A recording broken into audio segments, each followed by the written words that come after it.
What is up, F2 followers and wrestling fans? I'm JC Styles here with the Afro brand of wrestling and entertainment here on YouTube.com with the TNA Impact Wrestling Review for February 14th, 2013. Now, it was a pretty interesting night on Impact, I must say. I thought it was really good. I enjoyed it from beginning to end. We start off the show with Hulk Hogan coming out and announces matches for tonight and says that he has picked 8 guys. And at the end of the night, after these 8 guys have had their matches, he is going to pick the one who will face TNA's current World Heavyweight Champion Jeff Hardy at TNA Lockdown. He announces RVD versus James Storm, Daniels versus Magnus, Kurt Angle versus Samoa Joe, and Robert Roode versus Austin Aries. Then he said that the Aces and Eights have a challenge for the TNA roster for Lockdown, and that Hogan announced that Sting would be the captain for TNA Team TNA, and that Sting is looking for 3 killers to get in the ring and team with him to take on the Aces and Eights. We then move into the first match of the night. We see Magnus pick up a quick win over Daniels. Pretty good match. I definitely like Magnus and how he's been brought back to where he was, and really being the hometown crowd, the crowd was ecstatic for him, and it was a great match. These guys battled back and forth.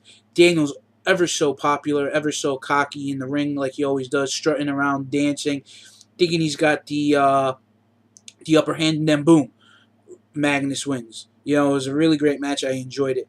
We then go into a backstage segment where we see Bully Ray laying on the couch with Brooke Hogan, and Bully Ray had been sidelined with a torn quadricep, and talking about how he didn't want this to happen. He wanted to be healthy going into lockdown, that he wanted to be able to compete and help Team Hogan against the Aces and Eights. And then he says that he's going to take Brooke, his wife, out dancing, even though that he's got one bad leg and that it is Valentine's Day, their first Valentine's Day as a married couple. We then move into Kurt Angle and Samoa Joe, and these guys have had battles over the last several years since Kurt Angle joined TNA back in 2006. These guys have been up and down the road together, teamed together, feuded together, faced against each other. And this match was nothing more than just a great match until the Aces and Eights stuck their noses in it, and it ended up in a double disqualification. We then see Gail Kim, Tara, and Jesse pick up the win over the British boot camp participants, Party Hardy and the Blossom Twins.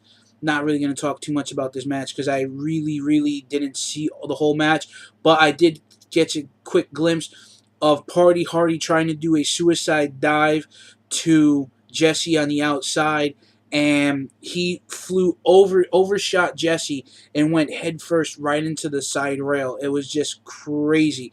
I honestly think that during the next segment with Gail Kim talking in the ring, I think he was still laying on the floor because the fans were still looking over there. I honestly think that he might have knocked himself out, because when they slowed down the replay, he actually hit this side of his face on the way down.